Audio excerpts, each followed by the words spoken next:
Dan mereka sekali-kali tidak memiliki pelindung dan penolong di muka bumi. Yakni, tidak ada seorang pun yang dapat membahagiakan mereka, memberi mereka manfaat, memberi kebaikan, dan menolak keburukan dari dirinya. Dan di antara mereka ada yang berjanji kepada Allah, sesungguhnya jika Allah memberikan sebagian karunia-Nya kepada kami, niscaya kami akan bersedekah dan niscaya kami termasuk orang-orang yang soleh. Ayat 75. Setelah Allah memberi mereka sebagian dari karunia-Nya, maka mereka kikir terhadapnya dan berpaling sedang mereka senantiasa membelakangi. Ayat 76. Maka Allah menimbulkan kemunafikan pada hati mereka sampai kepada waktu mereka menemui Allah karena mereka telah menyalahi Allah atas apa yang mereka janjikan kepadanya dan karena mereka senantiasa berdusta. Ayat 77.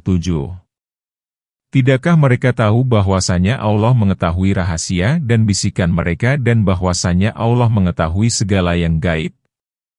Ayat 78. Allah Ta'ala berfirman, dan di antara kaum munafik ada yang mengikrarkan janji dan ikatan kepada Allah. Janji itu ialah apabila Allah mencukupinya dengan sebagian karunia-Nya, niscaya dia akan bersedekah dari hartanya dan niscaya dia termasuk orang-orang yang soleh. Setelah Allah memenuhi permintaannya, namun dia tidak memenuhi janjinya, maka Allah menimbulkan kemunafikan ke dalam hati orang yang berbuat demikian hingga saat mereka bertemu dengan Allah Azza wa Jalla, Allah yang Maha Mulia dan Maha Besar, pada hari kiamat. Naudzubillah. Banyak mufassirin, di antaranya Ibnu Abbas dan Hasan Basri, menceritakan bahwa sebab turunnya ayat yang mulia ini berkenaan dengan Salabah bin Hatib al-Ansyori.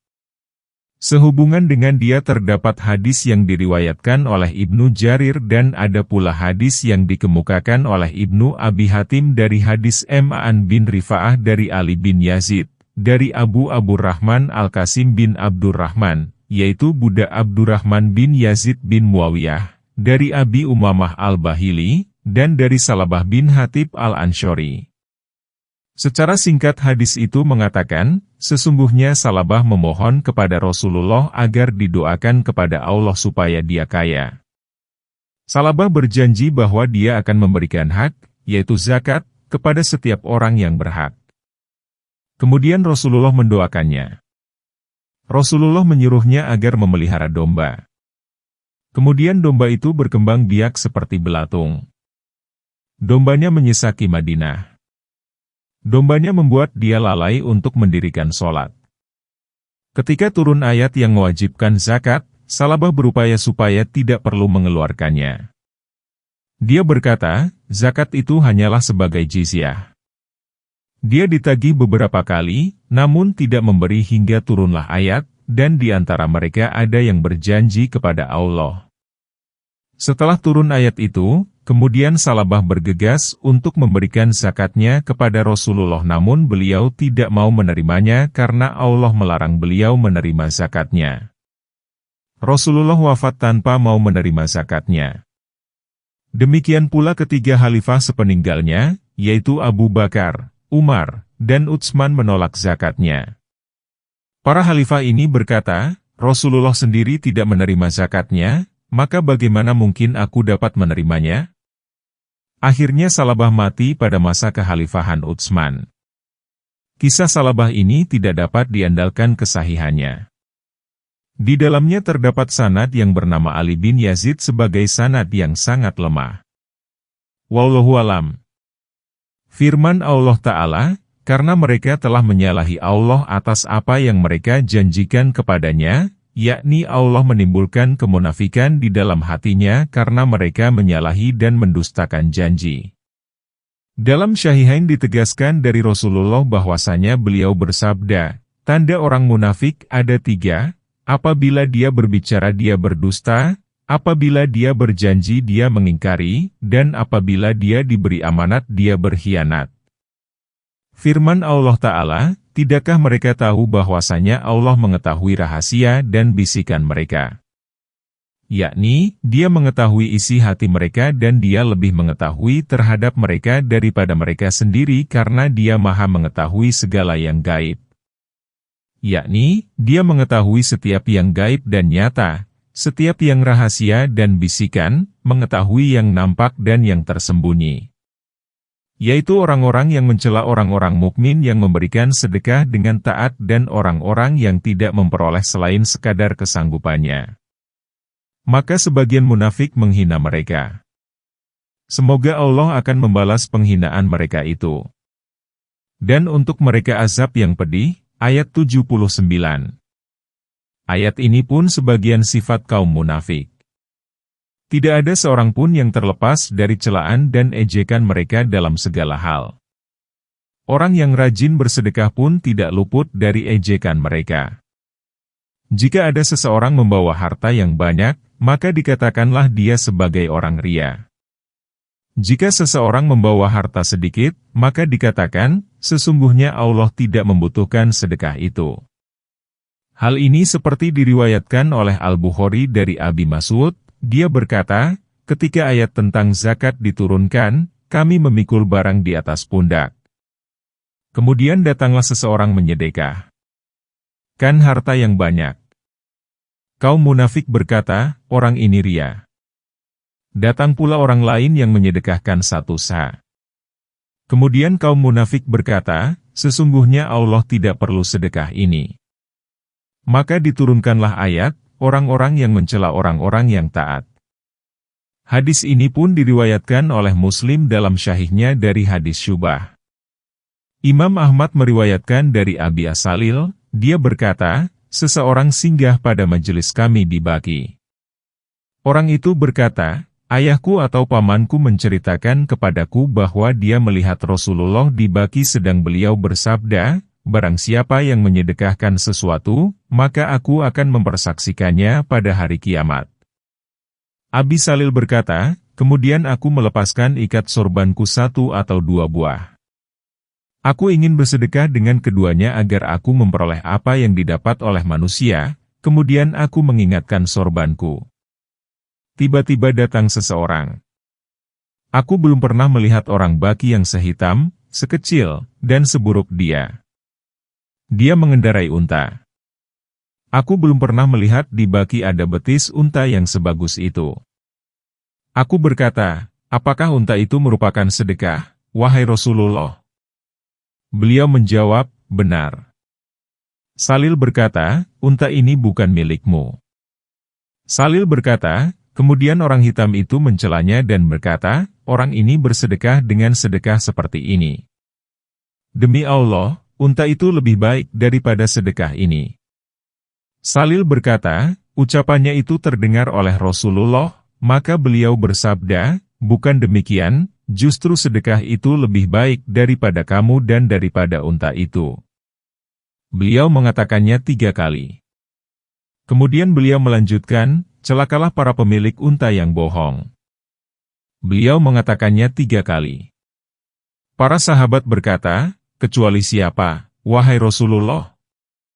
Beliau bersabda, kecuali orang yang berkata terhadap hartanya begini dan begitu. Beliau menyatukan antara telapak tangan kanannya dengan telapak tangan kirinya. Kemudian beliau melanjutkan, sesungguhnya berbahagialah orang yang zuhud dalam penghidupan dan bersungguh-sungguh dalam peribadatan. Beliau mengatakannya 3 kali. Ali bin Abi Talha meriwayatkan dari Ibnu Abbas, sehubungan dengan ayat ini, Abdurrahman bin Auf datang dengan membawa 40 ons emas kepada Rasulullah. Kemudian datanglah seorang Ansyar membawa 1 sah makanan. Maka sebagian kaum munafik berkata, demi Allah, tidaklah Abdurrahman datang membawa barang sebanyak itu melainkan karena ingin dilihat orang lain. Mereka pun mengatakan, sesungguhnya Allah dan Rasul-Nya tidak membutuhkan 1 sah makanan itu. Dalam riwayat dari Al-Aufi dari Ibnu Abbas dikemukakan bahwa Abdurrahman bin Auf itu datang dengan membawa 100 ons emas. Firman Allah Ta'ala, maka sebagian munafik menghina mereka. Semoga Allah akan membalas penghinaan mereka itu. Redaksi ini menunjukkan masalah kesepadanan atas perbuatan yang buruk dan penghinaan kaum munafik terhadap kaum mukminin. Karena pembalasan itu berupa perbuatan sejenis. Maka mereka diperlakukan dengan diolok-olok pula sebagai pembelaan atas kaum mukminin di dunia, dan Allah menyediakan bagi kaum munafikin di akhirat azab yang pedih karena balasan itu berupa jenis perbuatan. Kamu memohonkan ampun untuk mereka atau kamu tidak memohonkan ampun bagi mereka adalah sama saja. Jika kamu memohonkan ampun untuk mereka sebanyak 70 kali, maka Allah sekali-kali tidak akan memberikan ampunan kepada mereka. Yang demikian itu adalah karena mereka kafir kepada Allah dan Rasul-Nya. Allah tidak memberi petunjuk kepada kaum yang fasik. Ayat 80.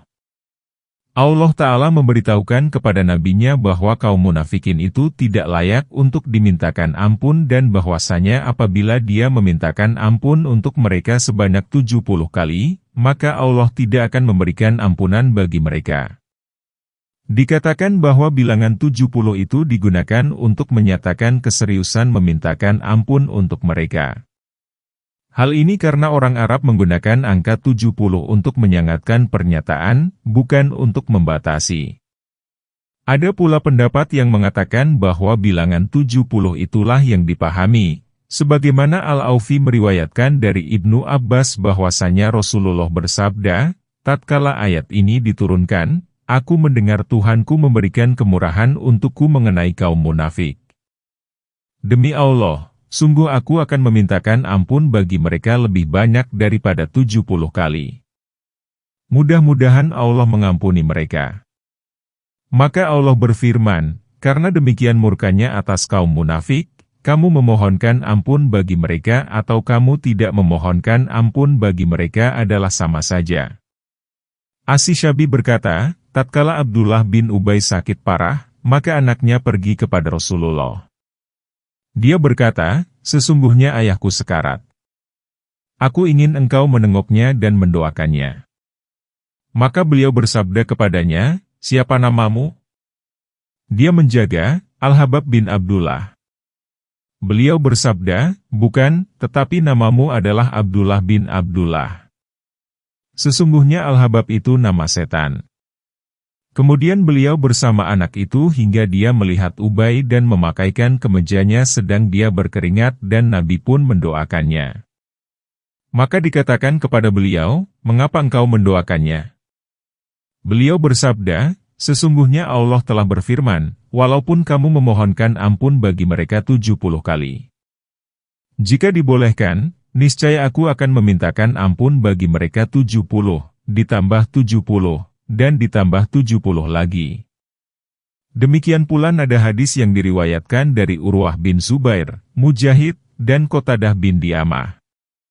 Hadis senada diriwayatkan pula oleh Ibnu Jarir melalui sanad-sanadnya. Orang-orang yang ditinggalkan itu merasa gembira dengan tinggalnya mereka di belakang Rasulullah dan mereka tidak suka berjihad dengan harta dan jiwanya pada jalan Allah. Mereka berkata, janganlah kamu berangkat dalam panas terik ini. Katakanlah, api neraka jahanam itu lebih sangat panas. Jika mereka mengetahui, ayat 81. Maka hendaklah mereka tertawa sedikit dan menangis dengan banyak sebagai balasan terhadap apa yang selalu mereka upayakan, ayat 82. Allah Ta'ala mencela orang-orang munafik yang tidak ikut menyertai Rasulullah dalam perang Tabuk. Mereka merasa gembira dengan tinggalnya mereka setelah beliau pergi. Dan mereka tidak suka berjihad bersama beliau, dengan harta dan jiwanya pada jalan Allah. Mereka berkata, yakni sebagian mereka berkata kepada sebagian yang lain, janganlah kamu berangkat dalam panas terik ini. Hal itu karena kepergian pada perang Tabuk terjadi pada saat musim panas hebat dan ketika naungan pepohonan lebih mereka sukai dan ketika menjelang musim buah-buahan. Oleh karena itu, mereka berkata, janganlah kamu berangkat dalam panas terik ini.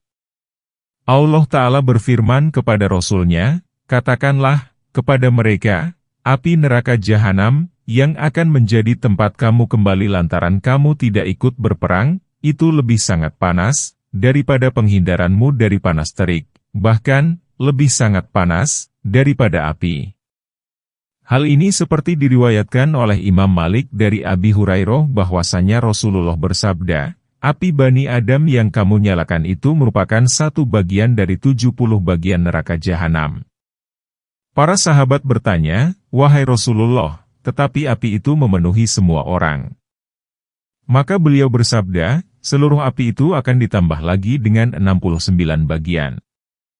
Hadis ini dikemukakan pula dalam Syahihain dari hadis Malik juga.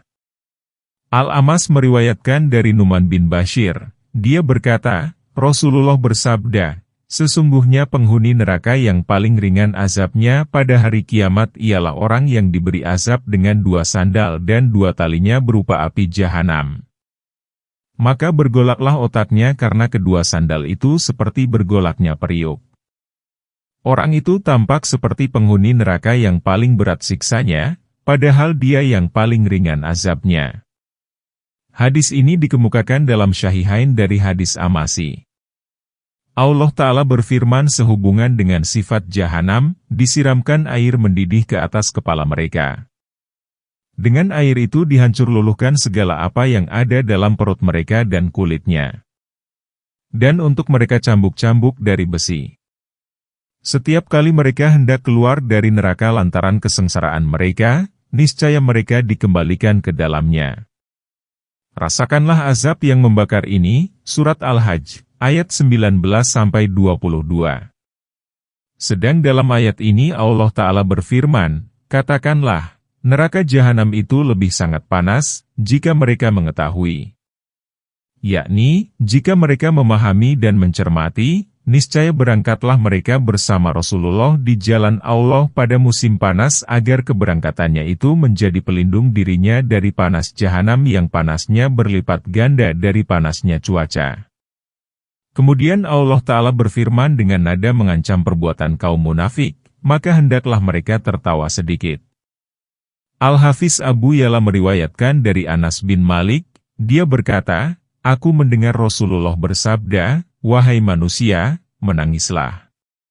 Jika kamu tidak dapat menangis, maka diusahakanlah untuk menangis karena penghuni neraka pun menangis hingga air matanya mengalir di wajahnya seperti selokan-selokan hingga air mata pun kering. Kemudian mengalirlah darah dan mata pun terluka. Andaikan perahu dilintaskan di sana, niscaya ia dapat melintas. Hadis ini pun diriwayatkan oleh Ibnu Majah. Maka jika Allah mengembalikan kamu kepada suatu golongan di antara mereka, kemudian mereka meminta izin kepadamu untuk keluar, maka katakanlah, kamu tidak boleh keluar bersamaku selama-lamanya dan tidak boleh memerangi musuh bersamaku. Sesungguhnya kamu telah rela tidak pergi pada pertama kali. Karena itu duduklah bersama orang-orang yang tidak ikut berperang, ayat 83.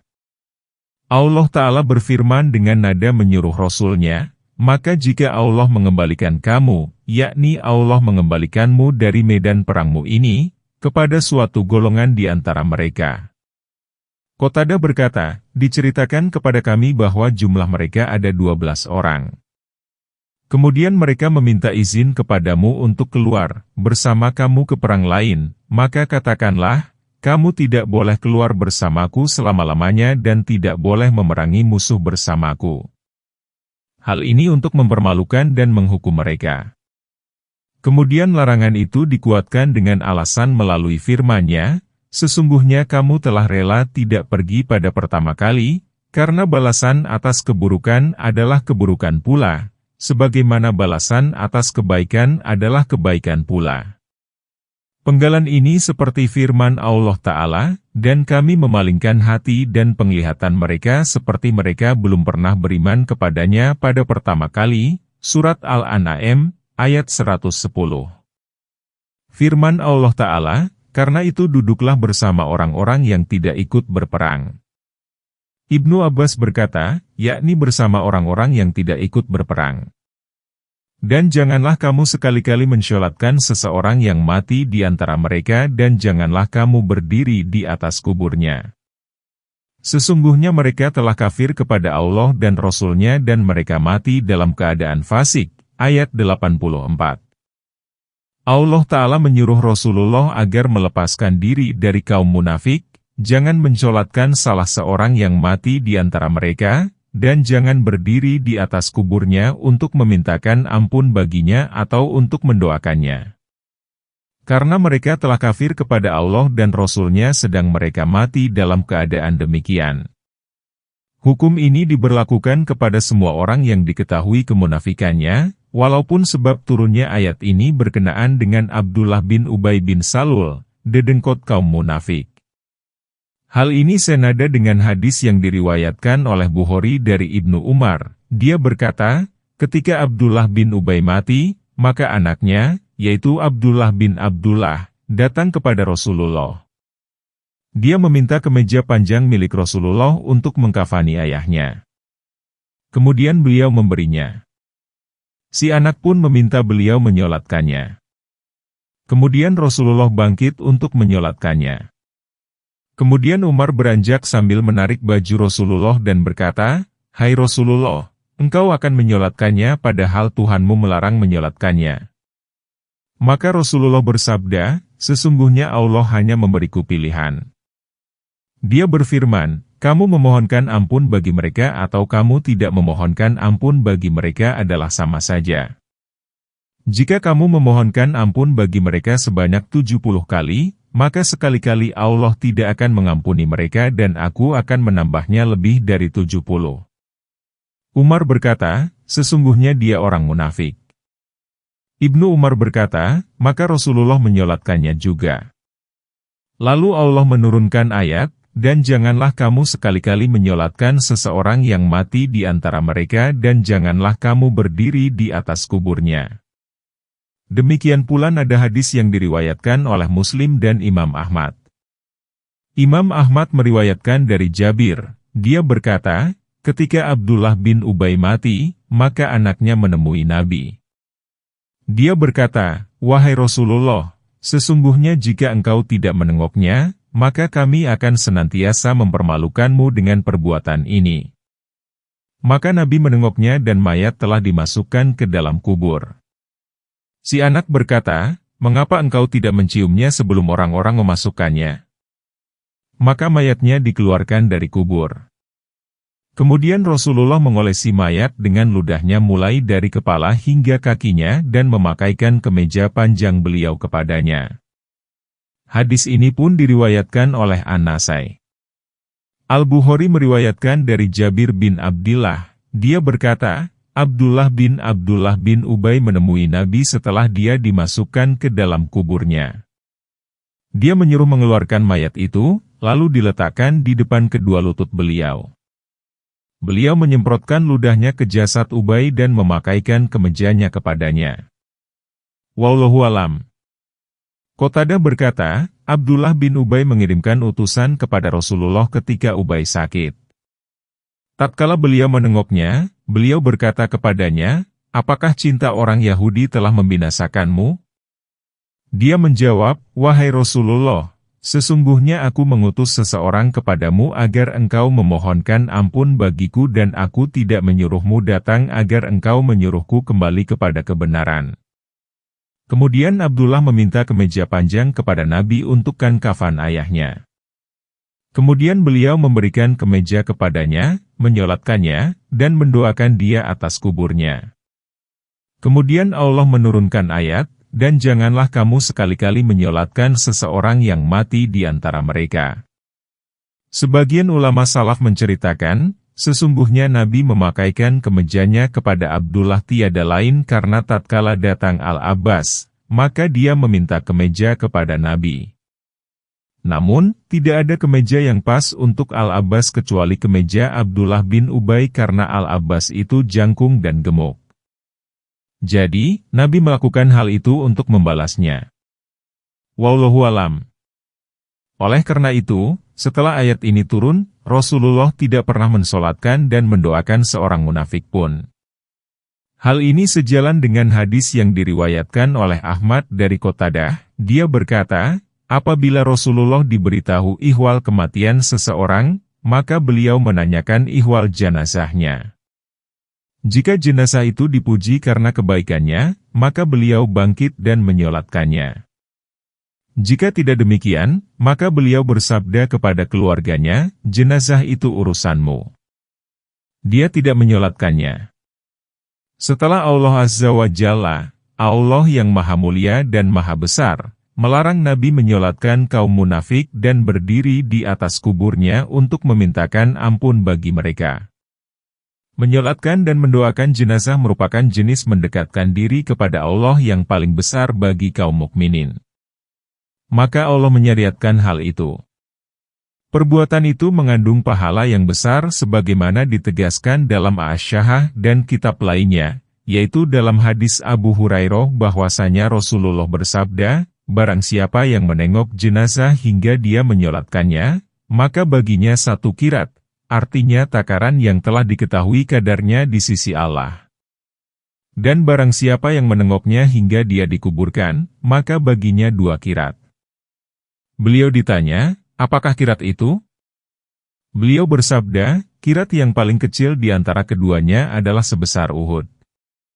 Adapun soal berdiri di atas kubur seorang mukmin, maka berdasarkan hadis yang diriwayatkan oleh Abu Daud dari Utsman bin Affan dia berkata, apabila Rasulullah selesai menguburkan mayat, maka dia berdiri di atasnya, lalu bersabda, mintakanlah ampun untuk saudaramu dan mintakanlah kekokohan untuknya karena sekarang dia tengah ditanya. Hadis ini hanya dikemukakan oleh Abu Daud rahimahullah. Dan janganlah harta dan anak-anak mereka mempesonamu. Sesungguhnya Allah hendak mengazab mereka di dunia dengannya dan agar nyawa mereka melayang sedang mereka dalam keadaan kafir. Ayat 85. Penafsiran ayat yang seperti ini telah dikemukakan dalam surat At-Taubah ayat 55. Dan apabila diturunkan suatu surat, hendaklah kamu beriman kepada Allah dan berjihadlah bersama Rasul-Nya, niscaya orang-orang yang sanggup di antara mereka meminta izin kepadamu dan mereka berkata, biarkanlah kami berada bersama orang-orang yang duduk, ayat 86. Mereka rela berada bersama orang-orang yang tidak pergi berperang dan hati mereka telah dikunci mati, maka mereka pun tidak mengetahui. Ayat 87. Allah Ta'ala mengingkari dan mencela orang-orang yang tidak ikut berjihad serta orang-orang yang membangkang padahal mereka berkemampuan untuk melakukannya dan memiliki kelapangan harta. Mereka meminta izin kepada Nabi untuk tetap tinggal. Mereka berkata, biarkanlah kami berada bersama orang-orang yang duduk. Mereka rela memperoleh rasa malu dengan tetap tinggal bersama kaum wanita yang tetap tinggal setelah keberangkatan tentara. Demikianlah, apabila mereka diseru untuk berjihad, maka mereka menjadi penakut. Jika sudah selamat, maka mereka merupakan manusia yang paling banyak omongan dan obrolannya. Hal ini sebagaimana difirmankan Allah, apabila datang ketakutan, kamu melihat mereka itu memandang kepadamu dengan mata yang terbalik-balik seperti orang yang pingsan karena akan mati. Dan apabila ketakutan telah hilang, mereka mencaci kamu dengan lidah yang tajam. Yakni, lidah mereka menjadi patah dengan perkataan yang tajam dan menjadi kuat ketika sedang aman. Sedang ketika perang, dia merupakan yang paling takut dari apapun. Dalam ayat lain Allah Ta'ala berfirman, dan orang-orang yang beriman berkata, mengapa tiada diturunkan suatu surat? Maka apabila diturunkan suatu surat yang jelas maksudnya dan disebutkan di dalamnya perang, kamu lihat orang-orang yang ada penyakit di dalam hatinya memandang kepadamu seperti pandangan orang yang pingsan karena takut mati dan kecelakaanlah bagi mereka. Taat dan mengucapkan perkataan yang baik, apabila telah tetap perintah berperang. Tetapi jika mereka benar terhadap Allah, niscaya yang demikian itu lebih baik bagi mereka. Surat Muhammad, ayat 20 dan 21. Firman Allah Ta'ala, dan hati mereka telah dikunci mati, karena penolakannya atas jihad dan berperang bersama Rasulullah di jalan Allah. Maka mereka pun tidak mengetahui, yakni tidak memahami kepentingannya lalu mereka melakukannya dan tidak mengetahui apa yang berbahaya bagi mereka lalu menjauhinya. Namun Rasul dan orang-orang yang beriman bersamanya berjihad dengan harta dan diri mereka. Mereka itulah orang-orang yang memperoleh kebaikan dan mereka itulah orang-orang yang beruntung. Ayat 88. Allah telah menyediakan bagi mereka surga yang mengalir di bawahnya sungai-sungai, mereka kekal di dalamnya. Itulah kemenangan yang besar, ayat 89. Setelah Allah menceritakan dosa kaum munafik dan menjelaskan pujiannya atas kaum mukminin serta apa yang diperoleh mereka di akhirat, maka Allah yang Maha Mulia berfirman, namun Rasul dan orang-orang yang beriman bersamanya berjihad dengan harta dan diri mereka. Kedua ayat ini menjelaskan keadaan mereka dan tempat kembalinya. Firman Allah Ta'ala, mereka itulah orang-orang yang memperoleh kebaikan di negeri akhirat di dalam surga-surga Firdaus dan pada derajat-derajat yang tinggi. Dan datanglah orang-orang yang mengemukakan alasan, yaitu orang-orang Badui, agar mereka diberi izin. Sedang orang-orang yang mendustakan Allah dan Rasul-Nya berdiam diri saja. Kelak orang-orang yang kafir di antara mereka itu akan ditimpa azab yang pedih, ayat 90. Kemudian Allah menjelaskan keadaan orang-orang yang memiliki alasan untuk tidak berjihad, yaitu orang-orang yang datang kepada Rasulullah. Mereka mengemukakan alasan dan menjelaskan kelemahan dan ketidakmampuannya untuk berangkat. Mereka adalah penduduk Arab yang tinggal di sekitar Madinah. Diriwayatkan dari Ibnu Abbas bahwa dia membaca ayat itu dengan waja'al yudzarun. Dia mengatakan mereka adalah orang-orang yang memiliki uzur. Hal senada diriwayatkan pula dari Mujahid. Pendapat ini paling eksplisit mengenai maksud ayat. Karena setelah itu, Allah berfirman, sedang orang-orang yang mendustakan Allah dan Rasul-Nya berdiam diri saja, yakni orang Badui lainnya yang tidak ikut pergi untuk mengemukakan alasan. Kemudian Allah mengancam mereka dengan azab yang pedih. Dia berfirman, kelak orang-orang yang kafir di antara mereka itu akan ditimpa azab yang pedih.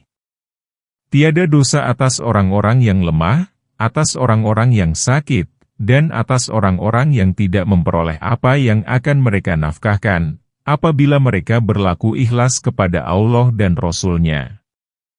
Tidak ada jalan sedikit pun untuk menyalahkan orang-orang yang berbuat baik.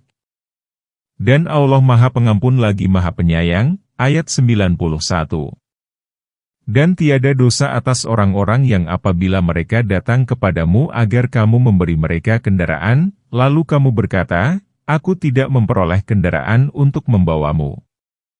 Lalu mereka kembali sedang mata mereka mengalirkan air mata karena sedih sebab mereka tidak memperoleh apa yang akan mereka nafkahkan. Ayat 92.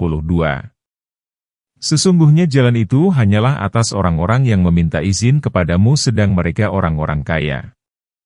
Mereka rela berada bersama orang-orang yang tidak ikut berperang dan Allah telah mengunci mati hati mereka. Maka mereka tidak mengetahui. Ayat 93. Kemudian Allah Ta'ala menjelaskan beberapa alasan. Pemiliknya tidak berdosa karena tidak pergi berperang. Allah menuturkan bahwa di antara alasan itu ada yang melekat pada individu dan tidak dapat dipisahkan, yaitu kelemahan fisik sehingga tidak memungkinkan baginya untuk berjihad. Alasan lainnya adalah buta atau pincang serta gangguan lainnya.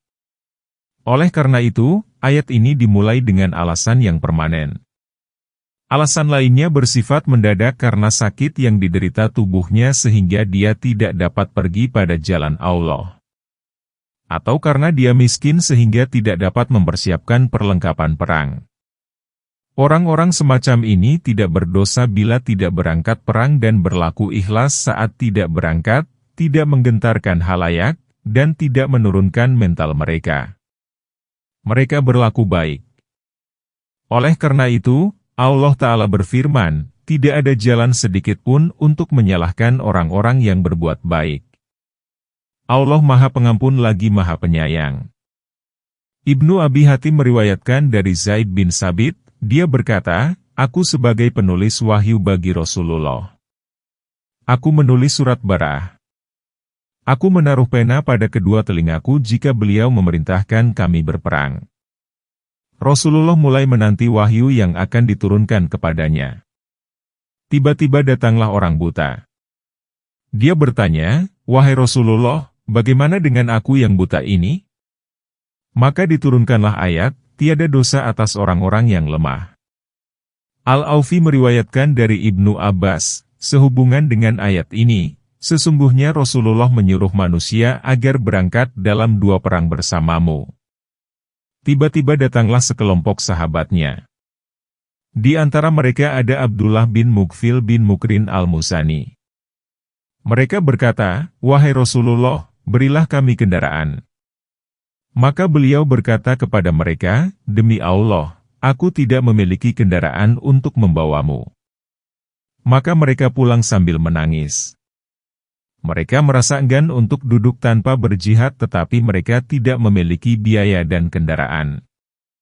Ketika Allah melihat keseriusan mereka dalam mencintainya dan mencintai Rasul-Nya, maka Allah menurunkan alasan mereka itu di dalam kitab-Nya. Allah berfirman, tiada dosa atas orang-orang yang lemah. Dalam Syahihain ditegaskan dalam hadis Anas bahwa Rasulullah bersabda, sesungguhnya di Madinah ada sekelompok orang. Tidaklah kamu melintasi lembah dan menempuh suatu perjalanan melainkan kelompok orang itu bersamamu. Para sahabat bertanya, sedang mereka tetap di Madinah? Beliau bersabda, benar. Uzur telah menahan mereka. Kemudian Allah Ta'ala mencela orang-orang kaya yang meminta izin kepadamu untuk tidak ikut berperang dan Dia memberitahukan kerelaan mereka tetap berada bersama kaum wanita yang tidak ikut berperang, dan Allah mengunci mati hati mereka. Maka mereka tidak mengetahui.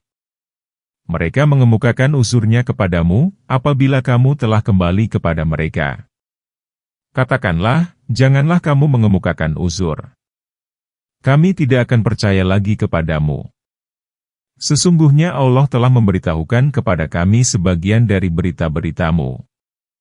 Allah dan Rasul-Nya akan melihat pekerjaanmu, kemudian kamu dikembalikan kepada yang mengetahui yang gaib dan yang nyata, lalu Dia memberitahukan kepadamu apa yang telah kamu kerjakan. Ayat 94. Kelak mereka akan bersumpah kepadamu dengan nama Allah, apabila kamu kembali kepada mereka, supaya kamu berpaling dari mereka. Maka berpalinglah dari mereka. Sesungguhnya mereka adalah najis. Tempat mereka adalah jahanam sebagai balasan atas apa yang telah mereka usahakan. Ayat 95. Mereka akan bersumpah kepadamu agar kamu rela kepada mereka. Jika kamu rela terhadap mereka, maka sesungguhnya Allah tidak rela kepada orang-orang yang fasik itu. Ayat 96. Allah Ta'ala memberitahukan ihwal kaum munafik bahwa apabila mereka kembali ke Madinah, maka mereka akan mengemukakan uzur mereka kepadamu.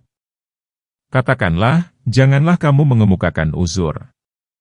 Kami tidak akan percaya lagi kepadamu, yakni kami tidak akan membenarkanmu, sesungguhnya Allah telah memberitahukan kepada kami sebagian dari berita-beritamu, yakni Allah telah memberitahukan ihwalmu kepada kami. Allah dan Rasul-Nya akan melihat pekerjaanmu, yakni akan menampakkan aneka perbuatanmu kepada manusia ketika di dunia.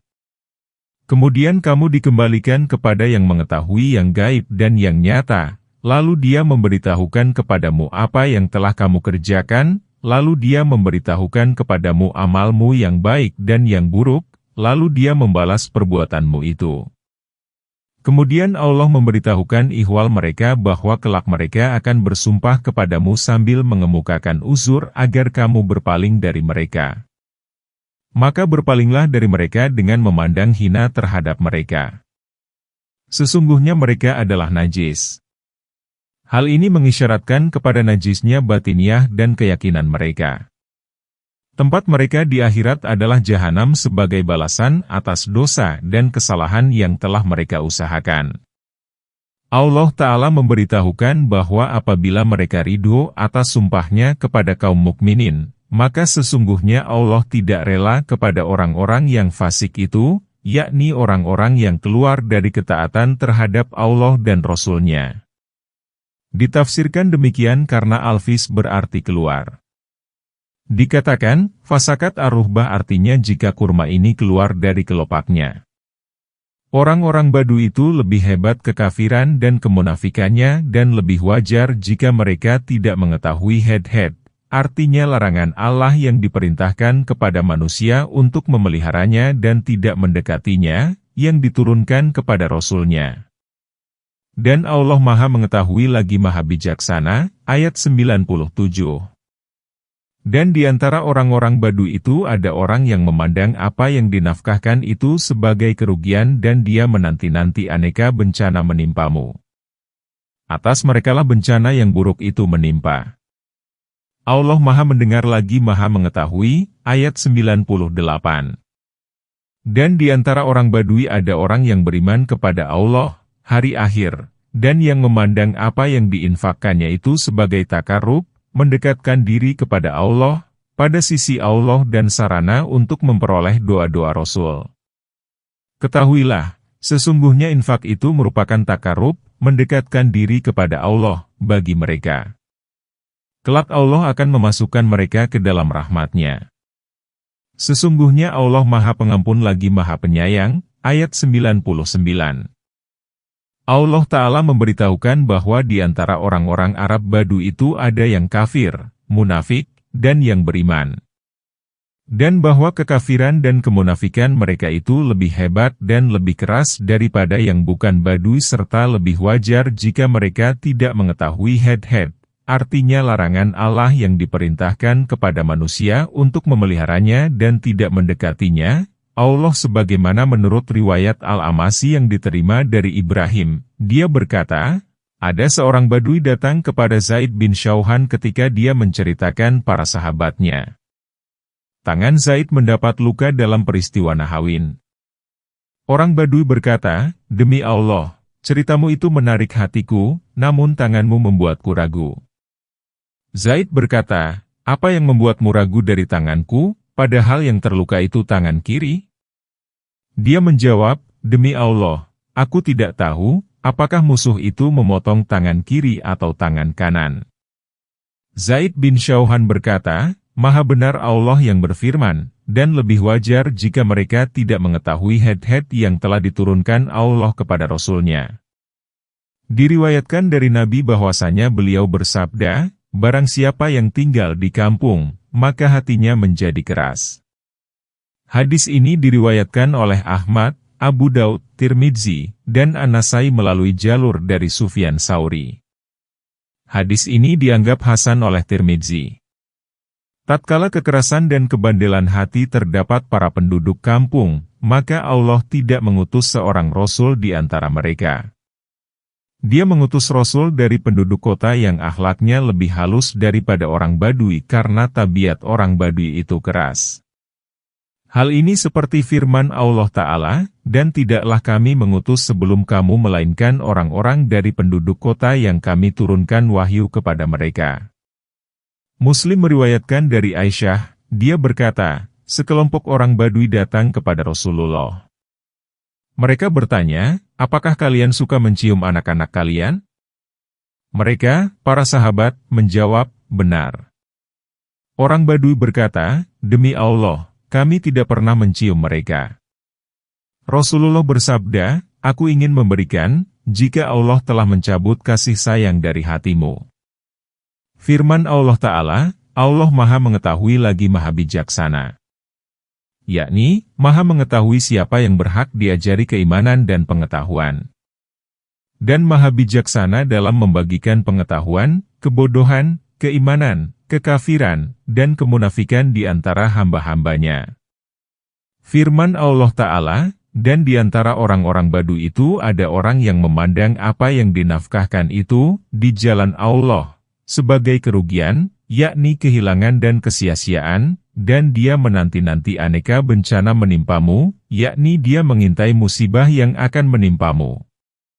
Atas merekalah bencana yang buruk itu menimpa, yakni musibah itu dibalikan kepada mereka. Allah Maha Mendengar lagi Maha Mengetahui, yakni Maha mendengar permohonan hamba-hambanya dan Maha mengetahui apa yang selayaknya mereka terima. Firman Allah Ta'ala, dan di antara orang Badui ada orang yang beriman kepada Allah, hari akhir, dan yang memandang apa yang diinfakkannya itu sebagai takarrub, mendekatkan diri kepada Allah, pada sisi Allah dan sarana untuk memperoleh doa-doa Rasul. Inilah kelompok orang Badu yang dipuji.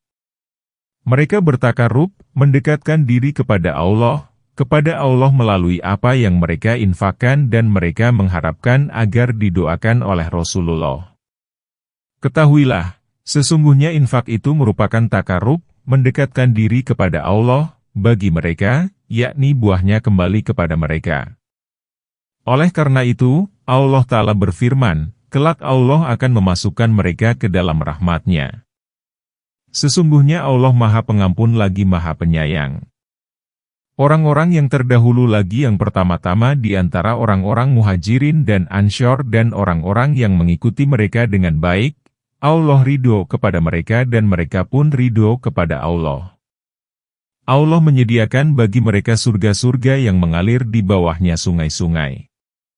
Mereka kekal di dalamnya selama-lamanya. Itulah kemenangan yang besar. Ayat 100. Allah Ta'ala memberitahukan keridoannya terhadap orang-orang terdahulu dari kalangan Muhajirin dan Ansyar serta orang-orang yang mengikuti mereka dengan baik, memberitahukan keridoan mereka terhadapnya atas apa yang disediakan untuk mereka di dalam surga-surga serta nikmat yang abadi. Muhammad bin Ka'ab Al-Kurdi meriwayatkan, Umar bin Khattab melewati rumah seseorang yang tengah membaca ayat ini, orang-orang yang terdahulu lagi yang pertama-tama di antara orang-orang Muhajirin dan Ansyar.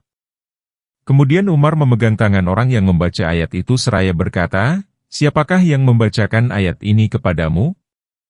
Orang itu menjawab, Ubay bin Ka'ab. Umar berkata, jangan kemana-mana sebelum aku pergi bersamamu menemuinya. Setelah Umar sampai, maka dia berkata, kamukah yang membacakan ayat itu demikian kepada orang ini? Ka'ab menjawab, benar. Umar berkata, apakah kamu telah mendengarnya dari Rasulullah? Dia menjawab, benar. Umar berkata, aku melihat bahwasannya kami ditinggikan pada suatu ketinggian yang tidak dapat dicapai oleh seorang pun sepeninggal kami. Ubay berkata, ayat yang mendukung penafsiran terhadap ayat ini terdapat pada awal surat Al-Jumu'ah, yaitu, dan kepada kaum yang lain dari mereka yang tidak dapat menyusulnya. Dan dialah yang maha perkasa lagi maha bijaksana, surat Al-Jumu'ah, ayat 3. Dan dalam surat Al-Hasr, dan orang-orang yang datang setelah mereka. Serta dalam surat Al-Anfal, dan orang-orang yang beriman sebelum itu, berhijrah, dan berjihad bersamamu. Hadis senada pun diriwayatkan oleh Ibnu Jarir. Maka alangkah celakanya orang yang membenci atau memaki mereka, baik seluruhnya maupun sebagiannya, terutama kepada junjungan para sahabat, setelah Rasul, orang yang terpilih, dan yang paling utama, yaitu As-Siddiq Al-Akbar, Khalifah yang agung, Abu Bakar bin Abi Quhafah. Setiap orang yang mencaci dan membenci mereka berarti akalnya terbalik dan hatinya terbalik. Lalu di manakah posisi para pencela itu jika dibandingkan dengan orang yang disifati oleh Al-Quran yang mulia melalui ayat, dan orang-orang yang terdahulu dan yang pertama? Jika demikian, berarti mereka telah mencaci orang yang diridhoi Allah dan mereka pun meridhoinya. Adapun ahli sunnah meridhoi orang yang diridhoi Allah, membenci orang yang dibenci Allah dan Rasul-Nya, berpaling dari orang yang Allah serta Rasul-Nya berpaling dari mereka, memusuhi orang yang dimusuhi oleh Allah dan Rasul-Nya. Ahli sunnah adalah kaum yang itba, bukan ahli bid'ah, kaum yang tunduk dan bukan yang membangkang. Mereka adalah golongan Allah yang beruntung dan merupakan hamba-hambanya yang beriman. Dan di antara orang Arab Badu yang di sekelilingmu terdapat orang-orang yang munafik, juga di antara penduduk Madinah. Kamu tidak mengetahui mereka, kamilah yang mengetahui mereka. Nanti mereka akan kami siksa 2 kali kemudian mereka akan dikembalikan kepada azab yang besar. Ayat 101. Allah Ta'ala memberitahukan kepada Rasul-Nya bahwa di antara penduduk di sekitar Madinah dan di Madinah sendiri terdapat kaum munafik, mereka bercokol dalam kemunafikannya, yakni terus-menerus dalam melakukannya. Firman Allah Ta'ala, kamu tidak mengetahui mereka, kamilah yang mengetahui mereka. Dari sana jelaslah bahwa Nabi itu tidak mengetahui seluruh orang yang ada di dekatnya sebagai orang munafik. Beliau hanya mengetahui sebagian mereka dan tidak mengetahui sebagian yang lain. Dia mengetahui segolongan di antara mereka melalui tanda-tandanya. Hal ini sebagaimana Allah berfirman, "Jika kami berkehendak, niscaya kami akan memperlihatkan mereka kepadamu sehingga kamu mengetahui mereka melalui tanda-tandanya dan niscaya kamu mengetahui mereka melalui ucapannya yang tidak konsisten." Nabi mengetahui bahwa di antara penduduk Madinah yang suka bergaul dengannya ada orang munafik, walaupun beliau melihatnya setiap pagi dan petang. Telah dikemukakan ketika menafsirkan ayat, dan mereka menginginkan apa yang tidak mereka peroleh, bahwa Nabi memberitahukan kepada Hudzaifah individu dari ke-14 orang atau 15 orang munafik. Ayat ini merupakan penghususan, namun tidak berarti bahwa nama-nama dan sosok setiap munafik diperlihatkan kepada Nabi. Wallahu a'lam.